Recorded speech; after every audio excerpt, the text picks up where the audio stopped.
In the last 1 month, the Israelis have been doing atrocity for decades, for more than 50 years. In the last 1 month, they have killed thousands of innocent Palestinians, women, children. We condemn this genocide and we ask the world to tell Israel to stop this genocide. We pray for our Palestinian brothers and sisters that may Allah subhanahu wa ta'ala grant Jannah to the people who have been martyred. May Allah give them sabr to sustain this.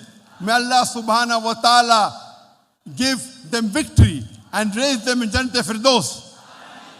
But Allah subhanahu wa ta'ala, it's easy for him to solve this problem. What is Allah doing? Allah is testing us. And the Palestinians, alhamdulillah, most of them will get flying colors. But what about us Muslims? What are we doing? I gave a speech on the 13 action points for the Muslim Ummah as far as Palestine is concerned. Allah is testing us. What are we Muslims doing? They will pass with flying colors, they are doing Fardi Kifaya. What are we Muslims all over the world doing? Are we doing our job? Please do listen to my talk, 13 action points for the Muslim Ummah for Palestine.